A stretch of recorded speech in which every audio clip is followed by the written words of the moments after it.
Welcome back to our channel Soumya recipe corner. ಮದುವೆ ಮನೆ ಸ್ಟೈಲಲ್ಲಿ ನೀವೇನಾದ್ರೂ ಕ್ಯಾಬೇಜ್ ಪಲ್ಯ ಮಾಡ್ಕೊಬೇಕು ಅಂದ್ಕೊಂಡಿದ್ರೆ ಖಂಡಿತವಾಗ್ಲೂ ಈ ರೆಸಿಪಿನ ಟ್ರೈ ಮಾಡಿ. ಎಷ್ಟು ಸುಲಭವಾಗಿ ಮಾಡ್ಕೊಬೋದು ಅಂದರೆ ಈ ರೆಸಿಪಿನ ನೀವು ಜಸ್ಟ್ ಒಂದು 10 ಮಿನಿಟ್ಸ್ ಇತ್ತು ಅಂದರೆ ಸಾಕು, ಈ ರೆಸಿಪಿನ ನೀವು ರೆಡಿ ಮಾಡ್ಕೊಬೋದು. ಇವಾಗ ನಾವು ಕ್ಯಾಬೇಜ್ ಪಲ್ಯನ ಅದನ್ನು ಕೂಡ ಮದುವೆ ಮನೆ ಸ್ಟೈಲಲ್ಲಿ ಹೇಗೆ ಮಾಡೋದು ಅಂತ ನೋಡೋಣ ಬನ್ನಿ. ಮೊದಲಿಗೆ ನಾನು ಕ್ಯಾಬೇಜ್ ತೊಗೊಂಡಿದ್ದೀನಿ. ಅರ್ಧ ಕ್ಯಾಬೇಜ್ ನಾನು ಇಲ್ಲಿ ಯೂಸ್ ಮಾಡ್ತಾ ಇರೋದು.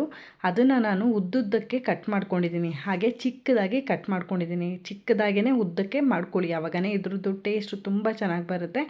ಇದನ್ನು ನಾವು ಇವಾಗ ಒಗ್ಗರಣೆ ಮಾಡ್ಕೊಬೇಕಾಗತ್ತೆ. ಅದಕ್ಕೋಸ್ಕರ ನಾನು 2 ಟೇಬಲ್ ಸ್ಪೂನ್ ಆಗೋಷ್ಟು ಆಯಿಲ್ ಹಾಕ್ಕೊಂಡಿದ್ದೀನಿ. ಜೊತೆಗೆ ನಾನು ಅರ್ಧ ಟೇಬಲ್ ಸ್ಪೂನ್ ಸಾಸಿವೆ, ಅರ್ಧ ಟೇಬಲ್ ಸ್ಪೂನ್ ಆಗೋಷ್ಟು ಕಡಲೆಬೇಳೆ, ಹಾಗೆ ಅರ್ಧ ಟೇಬಲ್ ಸ್ಪೂನ್ ಉದ್ದಿನ ಬೇಳೆನೂ ಕೂಡ ನಾನು ಹಾಕ್ಕೊಂಡು ಇದನ್ನು ನಾವು 1-2 ನಿಮಿಷ ಹೀಗೇ ಫ್ರೈ ಮಾಡ್ಕೊಳ್ಳೋಣ. ಅದಾದಮೇಲೆ ಇವಾಗ ನಾನು ಸ್ವಲ್ಪ ಹಸಿಮೆಣ್ಸಿನ್ಕಾಯಿ ಅಂದರೆ ಖಾರಕ್ಕೆ ತಕ್ಕಂಗೆ ಹಾಕ್ಕೊಂಡಿದ್ದೀನಿ. ನೀವೂ ಕೂಡ ಹಾಗೇ ಹಾಕ್ಕೊಳ್ಳಿ. ಸ್ವಲ್ಪ ಕರಿಬೇವನ್ನು ಕೂಡ ಸೇರಿಸ್ಕೊಂಡು ಚೆನ್ನಾಗಿ ಇದನ್ನು 1-2 ಸೆಕೆಂಡ್ ಫ್ರೈ ಮಾಡ್ಕೊಳ್ಳೋಣ. ಫ್ರೈ ಆದಮೇಲೆ ಇದಕ್ಕೆ ನಾನು ಇವಾಗ ಉದ್ದುದ್ದಕ್ಕೆ ಕಟ್ ಮಾಡಿ ಇಟ್ಕೊಂಡಿರೋಂತಹ ಈರುಳ್ಳಿನ ಸೇರಿಸ್ಕೊತಾ ಇದ್ದೀನಿ. ನಾನಿಲ್ಲಿ 2 ಈರುಳ್ಳಿನ ಬಳಸ್ತಾ ಇರುವಂತಹದ್ದು. ಇದನ್ನು ನಾವು ಕಲರ್ ಚೇಂಜ್ ಆಗಬೇಕಾಗತ್ತೆ ಅಲ್ಲಿ ತನಕ ಇದನ್ನು ನಾವು ಕ್ಲೀನಾಗಿ ಫ್ರೈ ಮಾಡ್ಕೊಳ್ಳೋಣ. 1-2 ನಿಮಿಷ ಫ್ರೈ ಮಾಡಿದ್ರೆ ನಮಗೆ ಕಲರು ಕೂಡ ಸ್ವಲ್ಪ ಚೇಂಜ್ ಆಗುತ್ತೆ. ಈ ಟೈಮಲ್ಲಿ ನಾವು ಕಟ್ ಮಾಡಿ ಇಟ್ಕೊಂಡಿರೋಂತಹ ಕ್ಯಾಬೇಜ್ ಇತ್ತು ನೋಡಿ, ಅದನ್ನು ನಾನು ಸೇರಿಸ್ಕೊತಾ ಇದ್ದೀನಿ.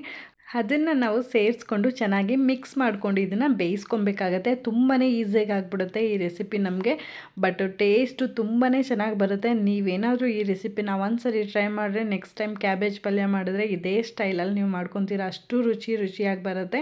ಇವಾಗ ನಾನು ಕ್ಯಾಬೇಜ್ ಬೇಯಲಿಕ್ಕೆ ಅಂತ ಹೇಳಿ ನಾನು ಸ್ವಲ್ಪ ಸಾಲ್ಟನ್ನು ಕೂಡ ಸೇರಿಸ್ಕೊತಾ ಇದ್ದೀನಿ.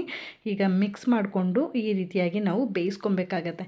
ಕ್ಯಾಬೇಜ್ ಎಲ್ಲ ನಮಗೆ ಚೆನ್ನಾಗಿ ಮೆತ್ತಗಾಗಬೇಕು, ಅಲ್ಲಿ ತನಕ ಇದನ್ನು ನಾವು ಒಂದು 5-8 ನಿಮಿಷಗಳ ಕಾಲ ಬೇಯಿಸ್ಕೊಂಡ್ರೆ ಕ್ಯಾಬೇಜ್ ಪಲ್ಯ ನಮಗೆ ರೆಡಿ ಆಗುತ್ತೆ. ಇವಾಗ ನೀವು ನೋಡ್ತಾ ಇರ್ಬೋದು ತುಂಬಾ ಚೆನ್ನಾಗಿ ಮೆತ್ತಗಾಗಿದೆ ಕ್ಯಾಬೇಜ್ ಎಲ್ಲ.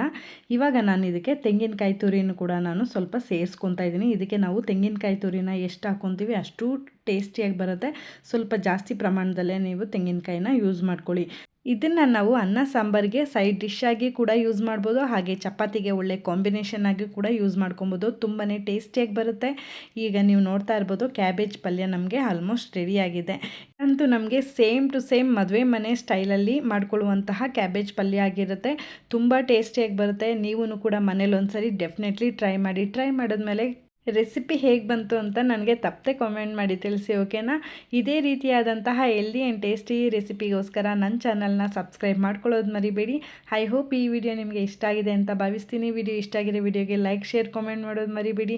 ಹಾಗೆ ವಿಡಿಯೋ ಯೂಸ್ಫುಲ್ ಅನ್ಸಿದ್ರೆ ನಿಮ್ಮ ಫ್ರೆಂಡ್ಸ್ ಆ್ಯಂಡ್ ಫ್ಯಾಮಿಲಿಗೂ ಕೂಡ ವಿಡಿಯೋನ ಶೇರ್ ಮಾಡಿ ಅಂತ ಕೇಳ್ತಾ, ಮುಂದಿನ ರೆಸಿಪಿಯೊಂದಿಗೆ ಸಿಗೋಣ. ಅಲ್ಲಿವರೆಗೂ ನನ್ನ ಪ್ರೀವಿಯಸ್ ವಿಡಿಯೋನ ಚೆಕ್ಔಟ್ ಮಾಡ್ತಾ ಇರಿ. Thank you so much for watching this video. Stay tune.